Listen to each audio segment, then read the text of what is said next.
हमें ज्वाइन कर रहे हैं मुस्लिम लीग नून के रहनुमा दानियाल चौधरी, उनसे इस बारे में जानते हैं। दानियाल चौधरी साहब, ये जो हम देख रहे हैं ये तो एक बयानात की जंग सी शुरू हो गई है, जिस तरह से दानियाल अजीज साहब ने कहा, तो क्या ये अंदरूनी इख्तलाफात आ गए हैं पार्टी में या जाती रंजिश है दोनों की? बिस्मिल्लाहिर्रहमानिर्रहीम जी, दानियाल अजीज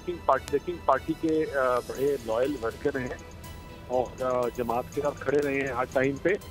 और अगर उनको अपने कोई इख्तलाफात हैं और जो अपने जाती अगर कोई इश्यूज हैं ऐसे इकबाल साहब से, तो उनको पार्टी के अंदर रह के उनको एड्रेस करना चाहिए। और उनको पार्टी में से रिक्वेस्ट भी की गई है और पार्टी से के लोगों ने उनको इन टच भी हुए हैं कि जो उनके इख्तलाफात हैं किसी बंदे के ऊपर भी, तो चाहे मेरे ऊपर हैं, वो ऐसे इकबाल साहब के ऊपर है, आपके ऊपर है, किसी के लिए अपने पार्टी फैमिली की तरह और अपने में है और अपने लेकिन पार्टी के अंदर ये हाल है। दानियाल अजीज साहब ये कह रहे हैं कि उनका कोई जाती मसला नहीं है, उनको टिकट का मसला नहीं है, ये महंगाई है और जिसकी वजह से लोग परेशान हैं, असल मसला महंगाई है और किसी न किसी हवाले से वो पीडीएम की साबका हुकूमत को इसका जिम्मेदार करार देते हैं। इसका बेहतर जवाब वो खुद दे सकते हैं, लेकिन जो भी इख्तलाफात होते हैं जमातों में, ये बड़ी जमात है और पाकिस्तान की सबसे बड़ी जमात है, तो इख्तलाफात होते हैं जमातों में, और अगर इसकी इख्तलाफात हो तो उसको जमात के अंदर क्या किस जमात की तरफ से किसी ने कोई राब्ता करने की कोशिश की, कोई बात की है दानियाल अजीज से इस बारे में? वो मैंने आप लोगों से कहा कि उनकी ज़ाती राय है और उनका अपना बयान है इकबाल साहब के ऊपर, वो उसके जवाब वो बेहतर दे सकते हैं। तो मैं ये कहूँगा कि अगर जो पार्टियों में इख्तलाफात होते हैं उनको आप बैठ के हल करें और उनसे भी ये करेंगे इंशाल्लाह। लेकिन चौधरी साहब देखिए, ये सिर्फ दानियाल अजीज का मसला नहीं नजर आ रहा। अभी हाल ही में आप देखिए कि शाहिद खान अब्बासी हैं, मिफ्ता इस्माइल हैं, तो ऐसे लग रहा है कि शायद पार्टी के अंदर इतने बड़े इतने सीनियर लोगों को सुना ही नहीं जाता। तो जहाँ तक शाहिद साहब की बात है, शाहिद साहब को तो कोई रिजर्वेशन नहीं है, शाहिद साहब इलेक्शन लड़ना नहीं चाहते, उनकी अपनी मजबूरियाँ हैं और अपनी मर्जी है और वो पार्टी के सीनियर रुकन हैं और रहेंगे। दानियाल अजीज साहब का जो मसला है वो मैंने आपको बताया कि उसका बेहतर जवाब वो खुद दे सकते हैं और उनके जो इश्यूज हैं पार्टी के अंदर हल करें। और मिफ्ता साहब जो हैं वो तो उनका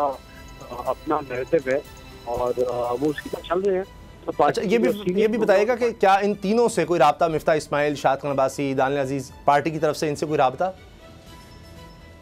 मिफ्ता तो पार्टी का हिस्सा नहीं है ना जी। हाँ, मिफ्ता साहब तो मैं नहीं, ये तो पूरी पार्टी साहब ने कहा, इसके ऊपर दे चुके हैं साहब ने कहा। लेकिन आप नहीं समझते कि दानियाल अजीज साहब जिस तरीके से मसाइल की निशानदेही कर रहे हैं, वो एक जो तहफ़्फ़ुज़ात का इज़हार कर रहे हैं, वो एक जेन्युइन मसला है, वाकई ये मसाइल हैं, महंगाई और ये सारे मसाइल तो हैं। उसकी सांस में ये भी कहा है कि पाकिस्तान में जितनी महंगाई हुई है उसकी पाकिस्तान में आज तक कम तरीन महंगाई हुई है और पाकिस्तान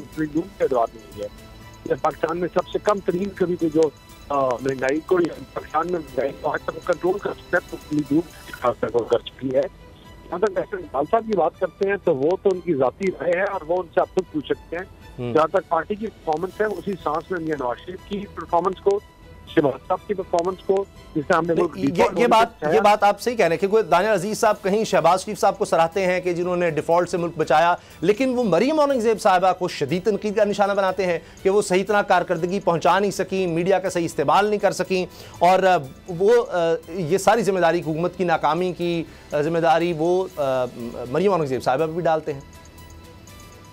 हाँ, तो वो इस चीज़ में बिल्कुल नहीं कर सकते हैं कि ये इन्होंने हाईलाइट नहीं किया और मैं उनके कुछ चीज़ों से एग्री करूँगा कि वो कहते हैं हाईलाइट की क्या हाईलाइट होना चाहिए और हमने कोशिश की कि हाईलाइट करें। इसकी महंगाई की जो वजह है और वो है वो उनकी जो इमरान खान का 4 साल का दौर और जो इस लैंड माइन जो पाकिस्तान में ये पाकिस्तान लोगों के साथ झूठ बोल के गए, जो IMF के साथ झूठ बोल के गए, उनके साथ झूठे मुआहदे साइन किए, उनकी वजह से है। और हमने तो 16 महीनों में फायर फाइटिंग की, उस महंगाई पे काबू पाया, हम इन चीज़ों को बेहतर करने की कोशिश की, पाकिस्तान को डिफॉल्ट से बचाया, इस मुल्क को वापस खड़ा करने के काबिल किया। अब इंशाल्लाह अगला 5 साल का दौर होगा, मियां नवाज शरीफ के साथ मुल्क की तामीर और तरक्की करेंगे, मुल्क को वापस अपने कदमों पे खड़ा करेंगे और इस रेल की गाड़ी को वहीं खड़ा कर लेके जाएंगे। क्या 2017 में हम छोड़ के गए थे, क्या पाकिस्तान को एशियन टाइगर कहते थे, क्या इसको fastest growing economy of the region कहते थे, जहाँ ब्लूमबर्ग इकोनॉमिस्ट कहते हैं Pakistan best stock economy of the region है, इंशाल्लाह हम पाकिस्तान को वहीं छोड़ के जाएंगे और मुल्क जो है आपको इस बात में कितनी सदाकत है, कितनी सच्चाई है कि नारोवाल में असल मसला टिकट की तकसीम का है एहसन इकबाल और दानिया अजीज के दरमियान? देखिए उनकी लोकल पॉलिटिक्स का तो मुझे नहीं पता, लेकिन मुझे पता है कि लोकल पॉलिटिक्स में कोई इश्यूज हैं और पार्टी की कोशिश होगी वो दोनों पार्टी के सरमाया हैं और उनको बैठा के ये मामला बंद दरवाजों के अंदर हल किया। अगर आपको ये वीडियो पसंद आई तो सब्सक्राइब करें और बेल पर क्लिक करें। सब्सक्राइब करें और बेल दबाएं ताकि कोई खबर रह न जाए।